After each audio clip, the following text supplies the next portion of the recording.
하나님의 음성은 이 들꽃 사이를 스치는 바람결처럼 은밀히 우리 심령을 스치고 지나십니다.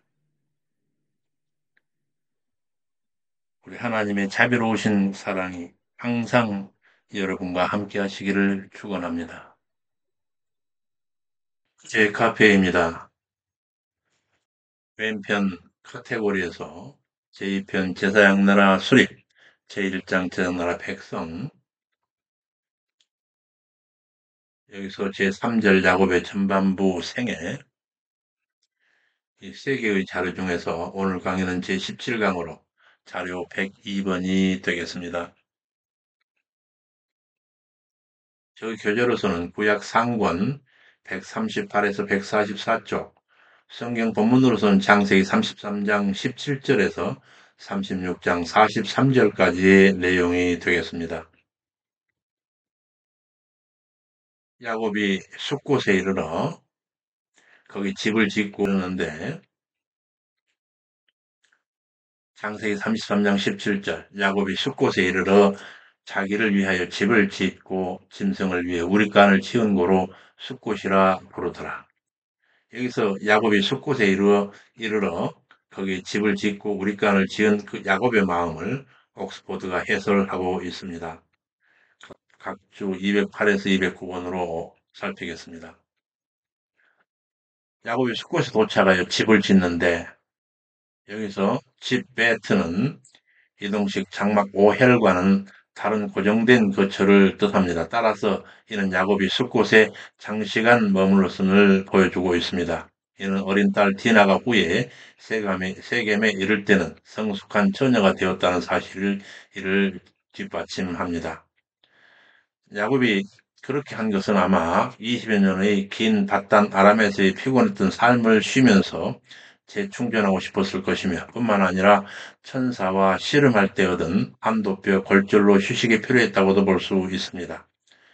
그리고 형 에서와의 극적 만남으로 인한 긴장이 풀려 일단 거기서 상당 기간 휴식을 취하려 했음을 보입니다. 그러나 이는 불신앙적인 행동이었습니다. 야곱은 인간적인 필요에 따르기 먼 것일 뿐 이는 자기를 위하여 그리고 짐승을 위하여 집을 지었던 것입니다. 자기를 위하여 또는 짐승을 위하여라고 하는 이런 표현은 여호와를 위하여라고 하는 말이 나오지 않는 점에서 야곱이 당시 자기 본의적 신앙을 가지고 있었음을 보여주고 있습니다. 이어지는 각주 209번 이 숫꽃이라고 하는 것은 짐승이 사는 우리 또는 오두막의 복수형입니다. 이 표현을 통해 당시 야곱이 가축이 많아 여러 채의 우리를 지었음을 뜻합니다. 방목을 주로 하는 유목민들이 우리간을 만든다는 것은 상당 기간 한 곳에 머무를 것임을 암시합니다. 숫곳은 북방 약 16km 지점 요단강 동편 계곡에 위치한 지역으로 오늘날 테일데이르 알라와 동일한 곳이라 합니다. 이곳은 후에 갓지파의 영토가 됩니다. 다시 본문으로 돌아갑니다. 세겜에서 창세기 33장 18절 야곱이 밧달 아람에서부터 평안히 가나안 땅 세겜성에 이르러 성 앞에 장막을 치고 거기에서 제단을 쌓는데 엘로헤 이스라엘이라고 하는 제단입니다. 성경 보면 창세기 33장 19절에 20절 그 장막 친 밭을 세겜의 아비 하모르 아들들에게 은 100개로 사고 거기 단을 쌓고 그 이름을 엘로헤 이스라엘이라 하였더라. 야곱이 다시 숫곳을 떠나 여기 세겜에 이르러 거기 세겜에 장막을 치고 축조한 재단 엘로헤 이스라엘이라는 재단 이름과 그 세겜에 이런 내용에 대해서 옥스포드 해설을 듣고 가겠습니다. 각주 210번, 211번입니다. 야곱이 바단 아람에서 가나안까지 무사히 귀향했음은 하나님과 야곱 사이에 맺은 하나님의 베델 언약은 이제 완전히 성취되었습니다. 그러나 하나님께 약속했던 베델에서의 그 서원을 바로 이행하지 않고 세겜에 안주하려고 장막을 쳤습니다. 그리고 여기에서 안주하려고 장막을 치면서 거기 재단을 쌓았는데 그 이름이 엘 엘로헤 이스라엘이었는데 이에 대해서 각주 211번 여기서 엘은 힘이라고 하는 야일에서 유래한 하나님의 명칭이며 때로는 능력, 권능자, 강한 자로 번역되기도 합니다. 또한 엘로헤는 엘로힘이라고 하는 하나님 성호의 연계형입니다. 따라서 엘로헤 이스라엘은 이스라엘의 하나님이란 뜻이며 엘로헤 이스라엘은 하나님 이스라엘의 하나님이라고 하는 뜻이 됩니다. 그리고 하나님과 더불어 싸워서 이긴 자라고 하는 의미가 있는 이스라엘에서 엘도 하나님을 가리킵니다. 따라서 엘로헤 이스라엘이란 이름에는 하나님이라는 이름이 세 번이나 등장하는 매우 신앙적인 이름이라 할 수 있습니다. 이는 자신에게 이스라엘이라고 하는 이름을 주신 하나님을 기념하기 위해서입니다.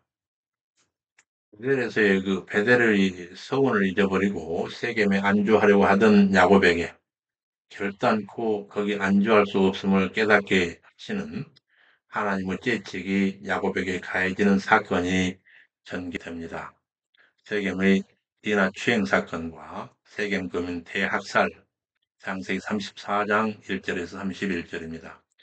디나가 그 땅 여자를 보러 갔다가 히리 족속 하몰의 아들 그 땅 추장 세겜에게 부끄러운 일을 당하였는데 그가 디나를 열련하여 바로 청혼합니다. 하몰이 이르되 내 아들 세겜의 마음으로 너희 딸을 열련하여 하니 원컨대 그를 세겜에게 주어 아내를 삼게 하라. 너희가 우리와 통혼하여 너희 딸을 우리에게 주며 우리 딸을 너희가 취하고 너희가 우리와 함께 거하되 땅이 너희 앞에 있으니 여기 머물러 매매하며 여기서 기업을 얻으라 하고 세겜도 디나의 아비와 남형들에게 나로 너희에게 은혜를 입게 하라. 하몰의 아들 세겜이 저지른 비뚤어진 디나 연모에 대해서 그의 과오에 대한 즉각적인 책임 있는 하몰과 세겜 이 부자의 행사가 전개되는데 이에 대한 옥스포드 해설을 듣겠습니다. 각주 212번입니다. 세겜은 단순히 사과하는 것이 아니라 본문에서 나로 은혜를 입게 하라 하면서 진심으로 야곱과 그 아들들에게 자신에 대해 긍휼과 자비를 가져주기를 간절히 바라고 있음을 보여주고 있습니다. 특히 처녀가 순결을 빼앗기는 것이 극심한 수치였던 그 당시에 고통당하는 디나에게 세겜이 자신의 마음을 다하여 정식으로 청혼할 뜻을 전하면서 행동으로 보이고 있는 것입니다. 여기서 다시 본문으로 돌아갑니다. 세겜도 디나의 아비와 남형들에게 이르되 나로 너희에게 은혜를 입게 하라. 너희가 내게 청구하는 것은 내가 수응하리니 이 소녀만 내게 주어 아내가 되게 하라. 아무리 큰 빅물과 재물을 청구할지라도 너희가 내게 말한 대로 수응하리라. 이에 오라비 시므온 가레이가 모든 세겜 거민들의 할례를 조건으로 수락하는 그 속임을 베풀어서 그 후유증으로 거동이 힘들 때 여러 아들들과 함께 그들을 도륙하고 디나를 데려옵니다. 야곱은 가나안 족속들을 크게 두려워하여 두 아들을 책망하게 됩니다. 창세기 34장 30절에서 31절 내용입니다.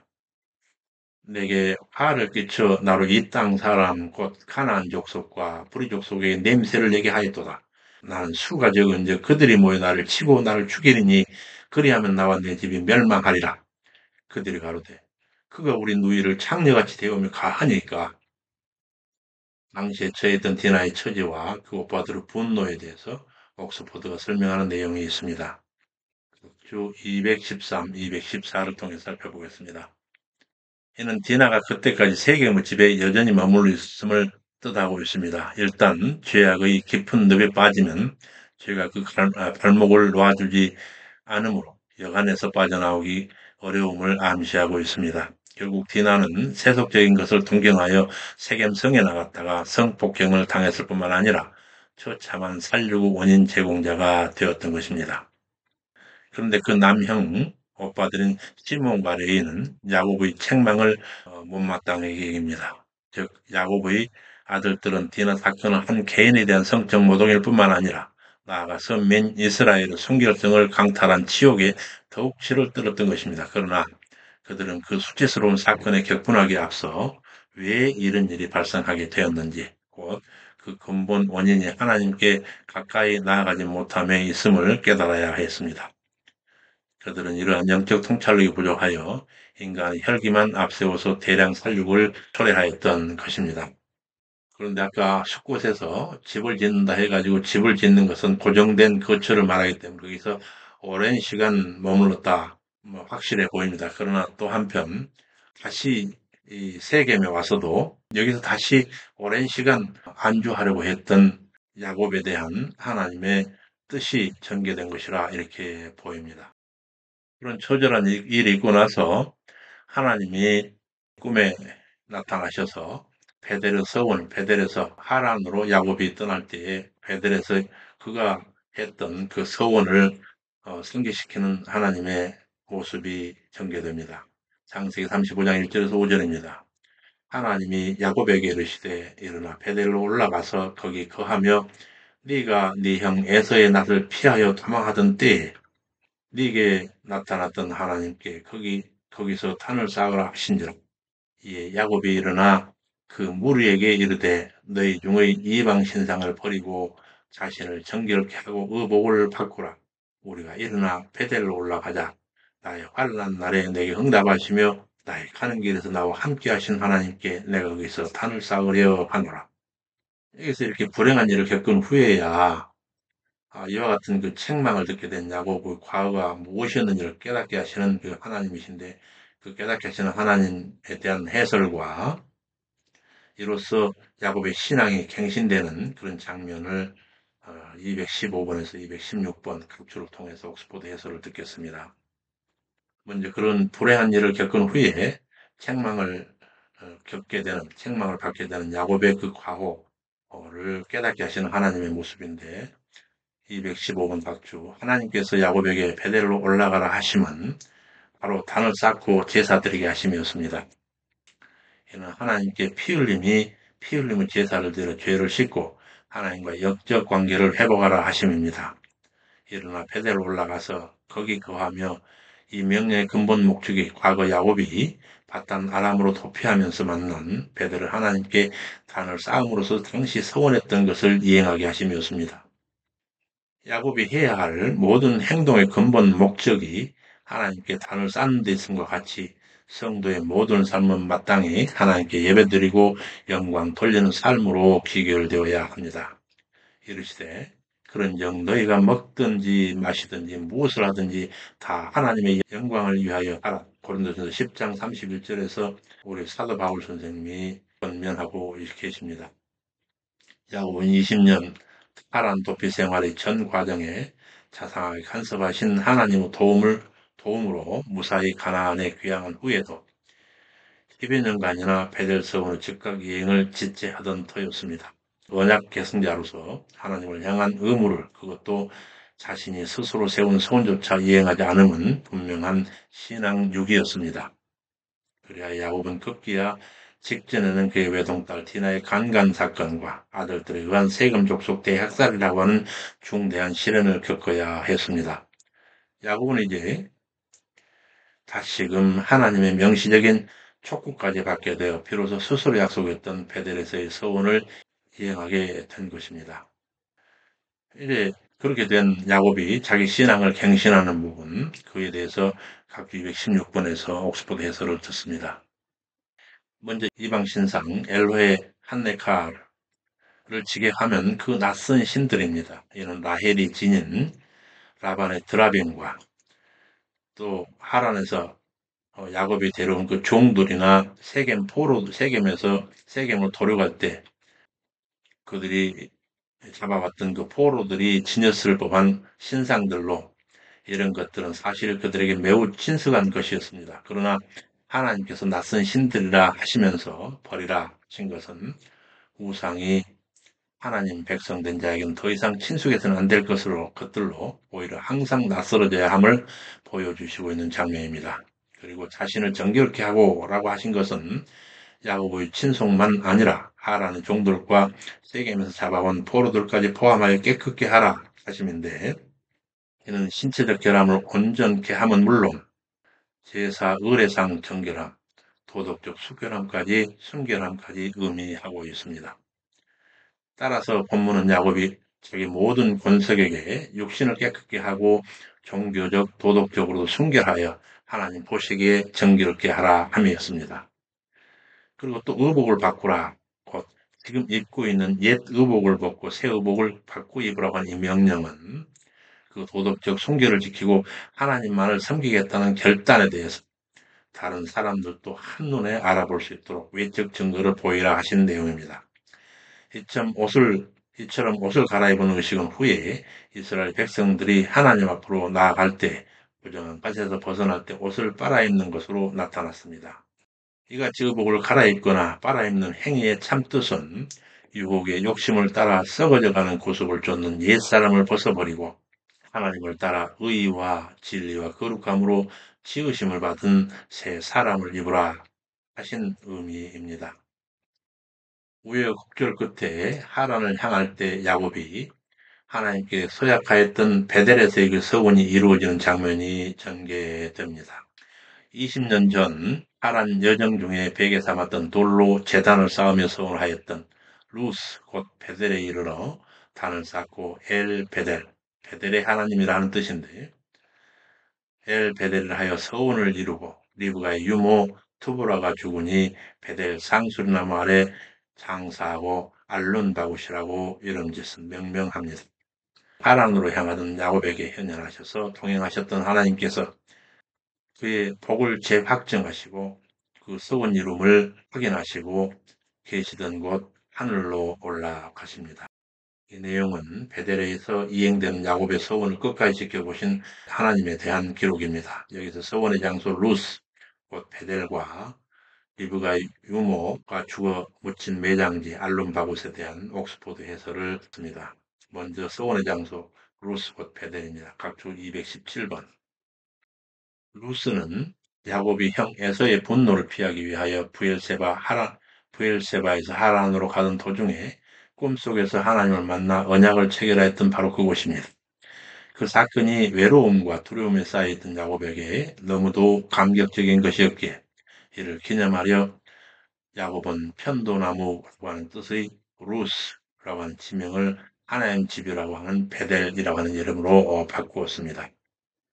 다음 각주 218번 리브가 유모의 매장지가 되었던 알론 바굿에 대해서 알론은 쌍수리 나무이고 바굿은 통곡하다라는 뜻이므로 알론 바굿은 통곡의 쌍수리 나무라는 뜻이 됩니다. 여러분데 야곱은 리브가 유모 두보라가 죽었을 때 그 슬픔이 커서 통곡했던 것 같고 통곡했을 것이고 묘지 근처에 있는 쌍수리 나무에 이름을 지은 것으로 추측됩니다. 한편 많은 종들 중에 유독 드보라의 죽음에 야곱이 이같이 슬퍼한 이유는 그녀가 생전에 어머니 리브가로부터 큰 사랑을 받았던 야곱을 정성껏 섬기고 그에게 조언해주며 가정일을 감독하며 종종 야곱이 어려움과 위험에 직면해 있을 때 그를 상담하고 위로해 주었던 지혜롭고 경건한 여자 관리인이었기 때문으로 추측되고 있습니다. 이런 드보라와 야곱의 아름다운 관계를 통하여 우리 성도들은 자신의 지위가 어떠하며 어떠한 처지에 있든지 사람을 기쁘게 하는 자가 자와 같이 눈가림만 하지 말고 오직 주를 두려워하여 성실한 마음으로 무슨 일을 하든지 마음을 다하여 죽게 하듯 함으로써 하나님을 기뻐하게 하시는 증거를 가진 자가 되어야 한다는 교훈을 얻게 됩니다. 본문으로 돌아갑니다. 창세기 35장 9절에 13절 하나님이 다시 야곱에게 나타나사 이르시되 네 이름이 야곱이다마는 너의 이름을 다시는 야곱이라 부르지 않겠고 이스라엘이 너의 이름이 되리라 하시고 그를 이스라엘이라 부르시고 여기서 야곱의 이름 이스라엘에 관하여 이스라엘이라는 그 이름을 다시 확인하신 그 하나님의 의중에 대해서 옥스포드가 해설하고 있습니다. 219번 각주 야곱의 이름이 이스라엘로 바뀐 것은 이미 그가 하나님의 사자와 씨름했던 분이엘에서였습니다. 그러나 그 이후에도 그는 계속해서 야곱으로 불렸는데 이는 야곱이 비록 바탄 아람에서 돌아왔지만 세겜에 정착하여 베델에서의 언약을 잊고 살았기 때문에 그렇습니다. 그 결과 그는 큰 공경에 처했고 또한 영적 생활도 쇠퇴하였습니다. 그러나 그가 다시 이러한 생활을 청산하고 베델로 돌아온 지금 하나님께서는 분이엘의 약속을 재차 확인하여 주시고 있습니다. 더욱 중요한 것은 하나님께서 친히 그 약속의 첫 이행자가 되신 사실입니다. 그래서 본문으로 다시 돌아가서 내 이름을 다시는 야곱이라 부르지 않겠고 이스라엘이 너의 이름이 되리라 하시고 그를 이스라엘이라 부르시고 나는 전능한 하나님이라 생육하며 번성하라 국민과 많은 국민이 너에게서 나고 왕들이 너의 허리에서 나오리라. 내가 아브라함과 이삭에게 준 땅을 너에게 주고 내가 너의 후손에게 그 땅을 주리라 하시고 하나님이 그와 말씀하시던 곳에서 그를 떠나 올라가시는지라. 야곱이 20년 전 하란으로 떠났던 여정 베델에서 하나님께서 야곱이 베델에 다시 돌아오기까지 함께 하시면서 복을 주시마 하시던 그 일방적 언약을 다 행하신 후에 야곱이 그 당시 들었던 서원의 이행이 이루어짐을 보시고 이제 그 계시도 하늘로 올라가시고 야곱은 이제 당초부터 향하여 갔어야 할 헤브론으로 발걸음을 옮깁니다. 그런데 그 여정에는 또 다른 아픔이 계속 뒤를 따릅니다. 헤브론을 향하여 야곱의 비극적 여정입니다. 먼저 에브라드에서 라헬이 난상 끝에 베냐민을 낳는데 거기서 죽게 되고 그곳에 장사됩니다. 창세기 35장 16절에서 20절입니다. 이삭을 보려 헤브론으로 가던 중에 베들레헴 근교 에브라드에서 라헬이 난산 끝에 베냐민을 출생합니다. 그녀는 난산으로 생명이 건강에 들렸을 때 아이 이름을 베논이라 했으나 야곱이 베냐민이라고 하였습니다. 라헬은 거기서 죽어 에브랏 곧 베들레헴 길에 묻혔는데 창세기 기록 당시까지 당시 창세기를 모세가 창세기 그런 당시까지도 라헬은 묘비라고 이렇게 일컫고 있었습니다. 베들레헴 에브랏에서 난산 중에 베냐민을 낳다가 죽던 라헬에 대한 야곱의 슬픔에 대한 바로 기록입니다만은 여기서 각주 220번을 통해서 그 당시에 그 상황을 아들 이름을 통해서 한번 살펴보겠습니다. 각주 221번 벤오니 얘는 아들 자식이라는 벤과 나의 불행이라고 하는 오니 나의 슬픔이라는 오니가 합해진 복합어로서 벤오니는 내 불행의 아들 또는 내 불행의 자식 혹은 내 슬픔의 자식 또는 슬픔의 아들이라고 하는 뜻이 됩니다. 이는 난산으로 죽음에 임박하여 아들을 보살펴 주지 못하고 이제 죽게 된 어미의 슬픔이 짙게 배어있는 아이의 이름입니다. 이를 야곱이 베냐민이라고 하는데 비느라고 하는 것은 뺀과 같이 아들 또는 자식이라는 뜻을 가지고 있고 야민은 오른손이라는 뜻입니다. 직역에 보면 오른손은 자식, 오른손의 아들이 되는 것이며 이는 야곱이 불행한 뜻이 있는 베논이라고 하는 그 이름 대신에 나중에 바꾼 이름입니다. 고대 근동 사람은 오른쪽이 왼쪽보다 더 능력이 있는 것으로 보았습니다. 야곱은 12번째 태어난 의미 없이 자란 아이의 삶이 행복하고 능력 있는 삶이 되어지기를 바라는 그런 마음에서 이런 이름을 지었던 것으로 보입니다. 이어서 다음 각주로 내려가서 그 장소, 라헬이 묻힌 장소, 에브랏 곧 베들레헴에 대해서 보면 베들레헴은 집이라고 하는 베트와 떡이라고 하는 라햄이 복합으로 떡집이라고 하는 뜻을 갖습니다. 본문에서는 라헬이 에브랏 곧 베들레헴 길에 장사되었다라고 하는데 성경은 또 라헬의 무덤이 셀사 혹은 라마 부근에 있었다고 하므로 셀사 혹은 라마 역시 베들레헴 근처였음을 우리가 미루할 수 있습니다. 이 지역은 예루살렘에서 남서쪽으로 약 8km 지점에 위치하고 있습니다. 다시 이어지는 각주 223번. 223번 라헬은 묘비에 대해서 얘기하고 있는데 야곱이 라헬의 죽음을 애도하여 비를 만든 약 400년 후까지 가나안 족속은 라헬의 비를 헐거나 옮기지 않았습니다. 그리고 이 비는 성경에서 이로부터 800년이 더 지난 사무엘 시대에도 있었음을 확인할 수 있습니다. 오늘날에도 예루살렘에서 베들레헴으로 가는 도중 굿베트라헬이라고 하는 라헬의 둠이라고 하는 라헬의 무덤 유적지가 남아 있습니다. 여기서 본문으로 돌아갑니다. 에델망대 근처에서 왕자 루벤과 거모인 빌하가 통전하는 사건이 일어나는데 창세기 35장 21절 22절입니다. 야곱이 라헬을 잃고 다시 발행하여 에델망대는 양떼의 망대라고 하는 뜻입니다. 근처에 유할 때 장자 루벤이 어모 빌하를 범한 부끄러운 죄악을 저지르고 맙니다.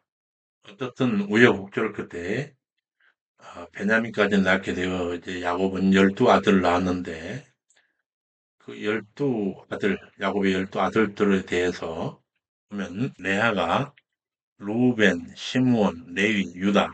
루벤은 보라 아들이라 시므온은 들으신다 하는, 레위는 연합한다는 뜻이고 유다는 찬송한다는 뜻인데 이들은 처음에 나온 첫 번째, 두 번째, 세 번째, 네 번째 아들까지 전부 밧다람에서 레아가 낳은 아들입니다. 그런데 여기서 일단 출산이 중지됩니다. 중지됐을 때 그때 라헬이 자기 소생이 없음을 한탄하여 자기 여종 빌하를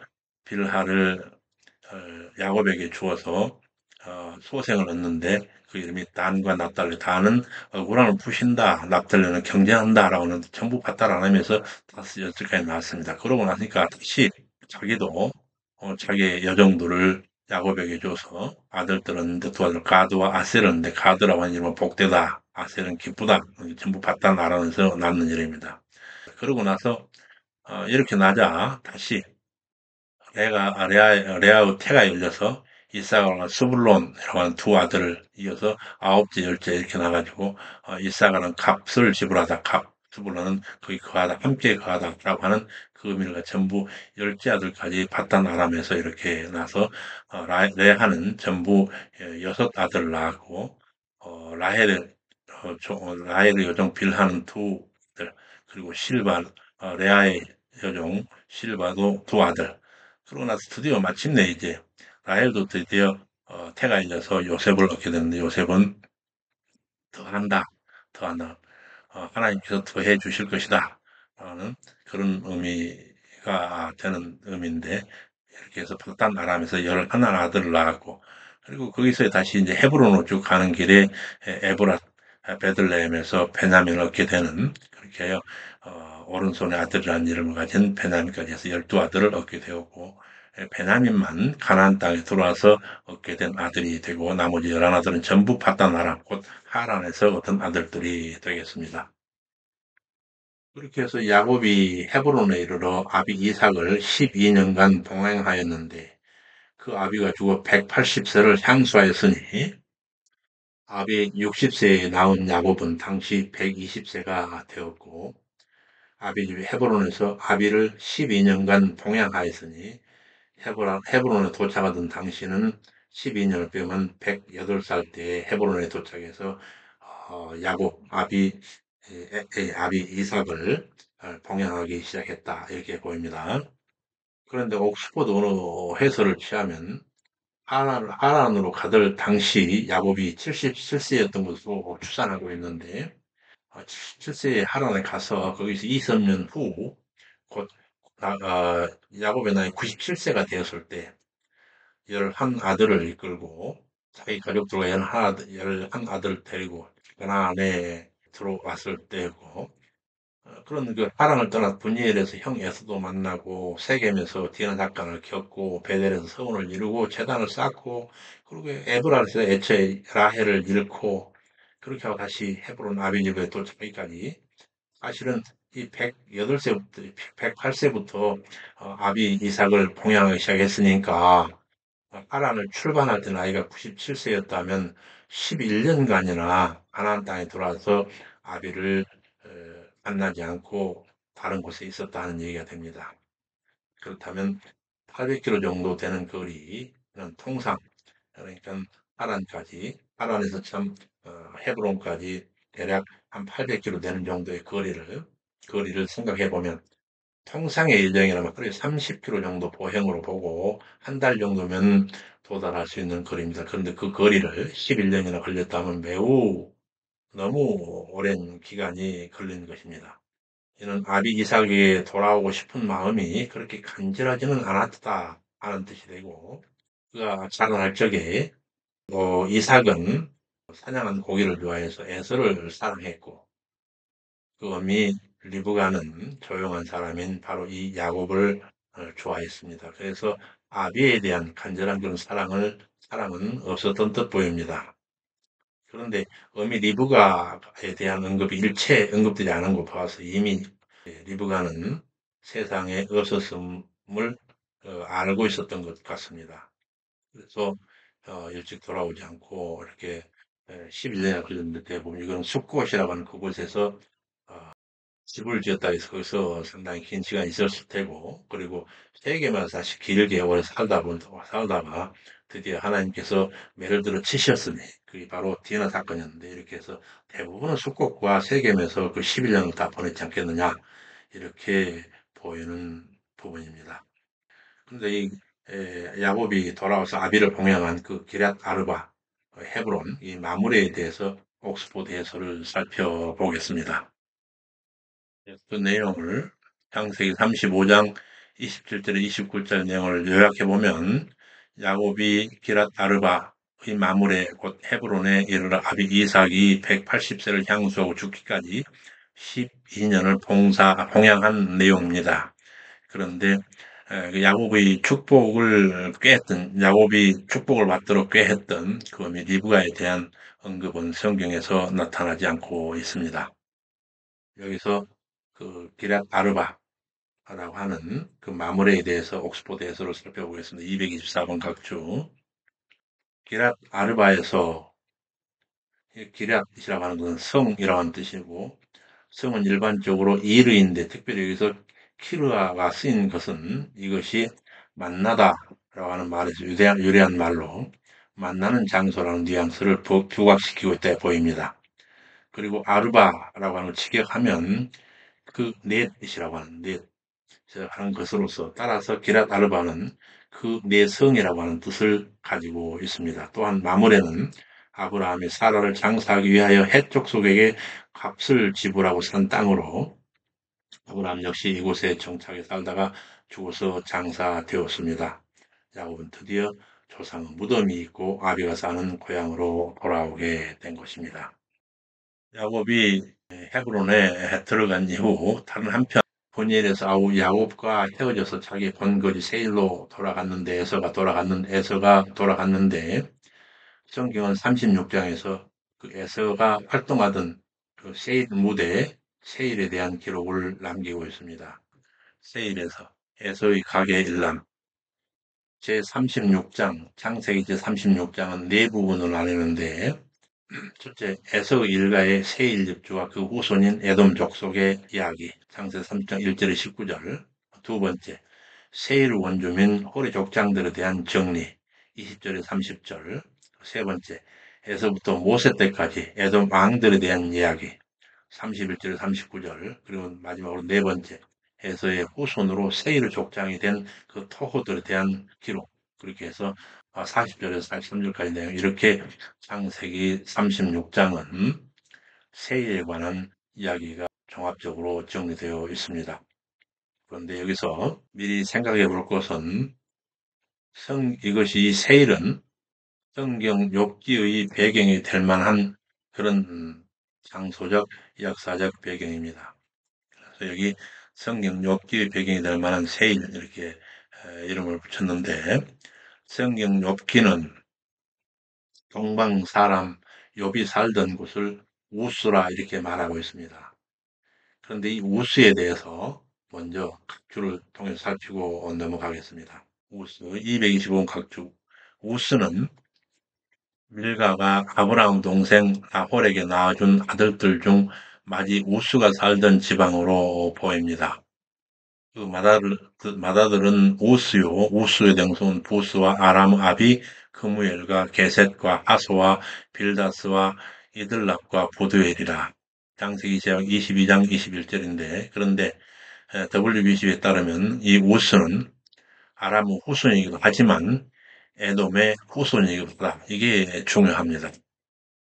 다시 본문으로 돌아가서 성경 욥기는 동방 사람 욥이 살던 곳을 우스라 하고 있는데 그가 살던 시대에 관하여 학계는 일반적으로 아브라함과 동시대로 보지만 어쨌든 족장 시대 인물인 것은 틀림없습니다. 그런데 갑자기 욥을 거론한 것은 여기서 이 창세기 36장에서 욥을 거론한 것은 창세기 36장에 제시하고 있는 인물들 중에 간과할 수 없는 정보가 있기 때문에 그렇습니다. 곧 창세기 36장 등장 인물들과 지명이 욥기와 매우 긴밀해 보입니다.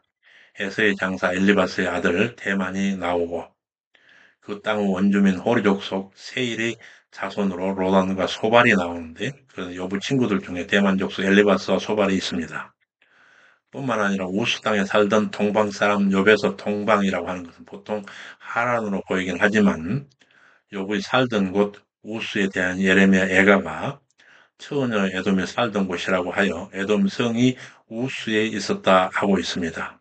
따라서 욥이 살던 곳을 하란이라 함이 아니라 하란 출신인 욥이 살던 땅이 에돔이라 하는 뜻으로 읽혀집니다.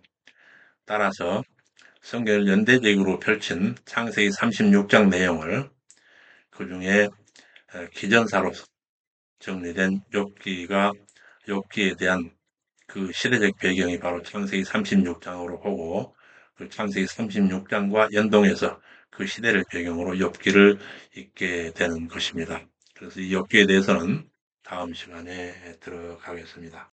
오늘 강의는 여기서 마칩니다. 수고 많으셨습니다. 자비로우신 하나님의 은혜가 항상 여러분 가정에 함께 하시기를 축원합니다. 감사합니다. 샬롬.